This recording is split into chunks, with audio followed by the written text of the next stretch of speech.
Political science, जिसमें अधिकार या राइट्स। अधिकार हमारे सामाजिक जीवन की अनिवार्य आवश्यकताएं हैं, जिसके बिना ना तो व्यक्ति अपने व्यक्तित्व का विकास कर सकता है और ना ही समाज के लिए उपयोगी कार्य कर सकता है। अतः राज्य के द्वारा व्यक्ति को सुविधाएं प्रदान की जाती हैं और राज्य के द्वारा व्यक्ति को प्रदान की जाने वाली इन बाहरी सुविधाओं का नाम ही अधिकार है। लास्की के अनुसार अधिकार की परिभाषा: अधिकार सामाजिक जीवन की वे परिस्थितियां हैं जिनके अभाव में सामान्यतः कोई भी व्यक्ति अपने व्यक्तित्व का विकास नहीं कर सकता। प्रोफेसर लास्की के अनुसार अधिकार सामाजिक जीवन की वे परिस्थितियां हैं जिनके अभाव में सामान्यतः कोई भी व्यक्ति अपने व्यक्तित्व का विकास नहीं कर सकता। बोसांके के अनुसार अधिकार वह मांग है जिसे समाज स्वीकार करता है और राज्य लागू करता है। बोसांके के अनुसार अधिकार वह मांग है जिसे समाज स्वीकार करता है और राज्य लागू करता है। श्रीनिवास शास्त्री के अनुसार अधिकार समुदाय के कानून द्वारा स्वीकृत वह व्यवस्था, नीति, नियम, रीति रिवाज हैं जो नागरिक के सर्वोच्च नैतिक कल्याण में सहायक हों। श्रीनिवास शास्त्री, जो कि भारत के हैं, उनके अनुसार अधिकार समुदाय के कानून द्वारा स्वीकृत वह व्यवस्था, नियम या रीति रिवाज है जो नागरिक के सर्वोच्च नैतिक कल्याण में सहायक हो। देखते हैं इसका वर्गीकरण, जिसमें पहला है नैतिक अधिकार। इसका वर्गीकरण किया गया है, जिसमें पहला है नैतिक अधिकार। इनका संबंध मानव के नैतिक आचरण से होता है। दूसरा है वर्गीकरण किया गया कानूनी अधिकार। कानूनी अधिकार वे विशेषाधिकार हैं जो एक नागरिक को अन्य नागरिकों के विरुद्ध प्राप्त होते हैं तथा जो राज्य की सर्वोच्च शक्ति द्वारा प्रदान किए जाते हैं और रक्षित होते हैं। कानूनी अधिकार दो भेद हैं। कानूनी अधिकार के भी दो भेद हैं। पहला है सामाजिक या नागरिक अधिकार, दूसरा है राजनीतिक अधिकार। पहले सामाजिक अधिकार के अंतर्गत समानता का अधिकार आता है, जिसके अंतर्गत राजनीतिक समानता का अधिकार है। दूसरा सामाजिक समानता का अधिकार है। तीसरा आर्थिक समानता का अधिकार है। राजनीतिक समानता, जिसमें राजनीति में विधि के समक्ष सभी व्यक्ति समान हैं, मतलब जिसमें राजनीतिक समानता का अधिकार है, जिसमें सभी व्यक्ति को वोट देने का अधिकार है तथा सभी व्यक्तियों को किसी भी पद हेतु जिस भी पद के हेतु वह उम्मीदवार बन सकता है, किसी भी पद हेतु वह उम्मीदवार बन सकता है, बिना किसी जाति वंश भेदभाव के। दूसरा है सामाजिक समानता का अधिकार, मतलब समाज में रहने वाले सभी व्यक्तियों को समान रूप में देखा जाए। यह सामाजिक समानता है, जिसमें छुआछूत अन्य किसी भी विशेष प्रावधानों को नकारा गया है। तीसरा है आर्थिक समानता। आर्थिक समानता का आशय है कि प्रत्येक व्यक्ति को, चाहे महिला हो पुरुष हो, उसे समान कार्य हेतु समान वेतन प्राप्त होना चाहिए। अब इसमें हम दूसरा देखते हैं स्वतंत्रता का अधिकार। स्वतंत्रता का अधिकार, जिसमें पहला है व्यक्तिगत स्वतंत्रता का अधिकार,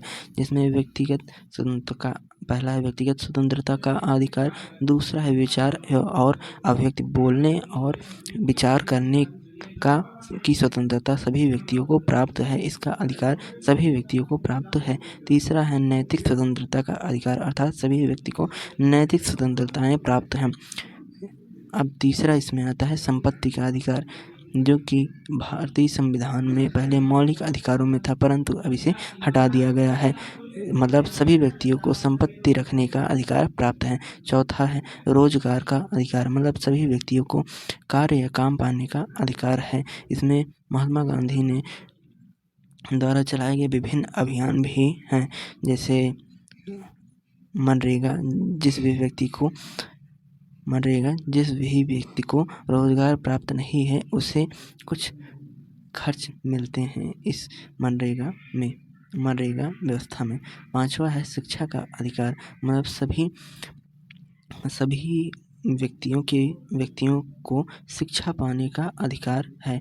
यह राज्य के नीति निर्देशक तत्वों में भी शामिल किया गया है। छठा है जीवन का अधिकार, मतलब सभी व्यक्तियों को जीवन जीने का अधिकार है, जिसमें अब इसमें दूसरा है बी राजनीतिक अधिकार। पहला है मत देने का अधिकार। सभी व्यक्तियों को मत देने का अधिकार प्राप्त है। वह किसी भी व्यक्ति को मत दे सकता है, अथवा वह किसी व्यक्ति को मत नहीं देना चाहता तो वह नोटा दबा सकता है, लेकिन उसे मत देने का अधिकार प्राप्त है। दूसरा है निर्वाचित होने का अधिकार, मतलब सभी व्यक्तियों को किसी भी पद हेतु उम्मीदवार बनने का अधिकार प्राप्त है, यदि वह व्यक्ति उस पद हेतु योग्य हो तो, जो भी उस पद की योग्यताएं मांगी गई हों। तीसरा है सार्वजनिक पद ग्रहण करने का अधिकार। वह सभी सार्वजनिक पद ग्रहण कर सकता है, कोई व्यक्ति सार्वजनिक पद ग्रहण कर सकता है। चौथा है आवेदन पत्र और संपत्ति देने का अधिकार। अब देखते हैं आदर्शवादी या व्यक्तिवादी सिद्धांत। अधिकार का आदर्शवादी या व्यक्तिवादी सिद्धांत। इस सिद्धांत के अनुसार समाज के अंतर्गत रहते हुए व्यक्ति के जीवन का सर्वोच्च लक्ष्य अपने व्यक्तित्व का पूर्ण विकास करना होता है, और अधिकार वे बाहरी परिस्थितियां हैं जो व्यक्तित्व के विकास के लिए आवश्यक होती हैं। व्यक्ति के व्यक्तित्व के विकास के लिए ये परिस्थितियां अनिवार्य होने के कारण स्वाभाविक रूप से उसे इन परिस्थितियों की प्राप्ति का अधिकार हो जाता है। इस सिद्धांत के अनुसार अधिकारों के अस्तित्व का उद्देश्य एक आदर्श व्यक्तित्व के विकास की प्राप्ति माना गया है, अतः इसे आदर्शवादी सिद्धांत कहा जाता है। और क्योंकि इस सिद्धांत के अनुसार अधिकारों का अस्तित्व व्यक्ति के विकास पर आश्रित कर दिया गया है, इसलिए इसे व्यक्तिवादी सिद्धांत कहा जाता है। इस सिद्धांत के अनुसार अधिकारों का अस्तित्व व्यक्ति के विकास पर आश्रित है, इसीलिए इसे व्यक्तिवादी सिद्धांत कहा जाता है।